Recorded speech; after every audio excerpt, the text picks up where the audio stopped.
Assalamualaikum warahmatullahi wabarakatuh. Sampurasun. Nah, kembali lagi di channel saya Haikal Fauzan. Kali ini saya akan membahas materi tentang trilogi hutan. Ada yang udah tahu apa itu trilogi hutan? Nah, bagi yang belum tahu, trilogi hutan itu yaitu vegetasi hutan yang dibentuk oleh adanya pengaruh tanah dan iklim dengan jangka waktu yang panjang dan saling berhubungan. Nah, itu yaitu definisi trilogi hutan. Oke, selanjutnya saya akan membahas faktor iklim dan faktor tanah. Nah, faktor iklim yang pertama itu yaitu suhu. Nah, yang kedua itu curah hujan. Yang ketiganya cahaya. Lalu yang keempat itu udara.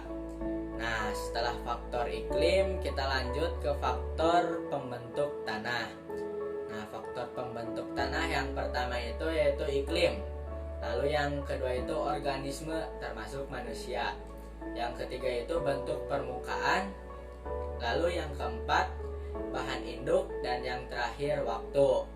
Oke, kita lanjutkan ke pengaruh-pengaruh. Nah, baik pengaruh tanah terhadap hutan, hutan terhadap tanah, hutan terhadap iklim, iklim terhadap hutan, iklim terhadap tanah, dan terakhir pengaruh tanah.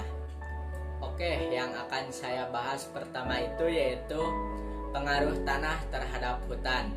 Nah, pengaruhnya itu sebagai tempat tumbuh bagi tanaman penyedia unsur hara, air, dan mineral yang diperlukan untuk pertumbuhan pohon dan tumbuhan. Nah, yang keduanya yaitu pengaruh hutan terhadap tanah. Nah, pengaruhnya itu yaitu untuk mengatur persediaan air dan dapat memperbaharui kesuburan tanah. Nah, yang ketiganya itu yaitu pengaruh hutan terhadap iklim. Nah, pengaruhnya itu yaitu mempengaruhi jumlah frekuensi hujan pada suatu daerah, berpengaruh terhadap suhu, kelembaban, kecepatan angin, dan intensitas cahaya, serta menciptakan iklim mikro. Nah, yang keempatnya itu yaitu iklim terhadap hutan. Nah, pengaruhnya itu dapat menentukan jenis-jenis vegetasi pada suatu daerah. Nah, yang kelimanya itu yaitu iklim terhadap tanah. Nah, pengaruh iklim terhadap tanah itu yaitu dapat mempengaruhi sifat fisik serta sifat kimia tanah.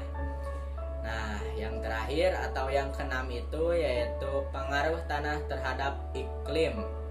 Nah, pengaruhnya itu dapat mempengaruhi kecepatan angin dan kelembaban dibandingkan dengan topografi tanah datar. Oke, mungkin sekian yang dapat saya sampaikan. Semoga bermanfaat bagi semua.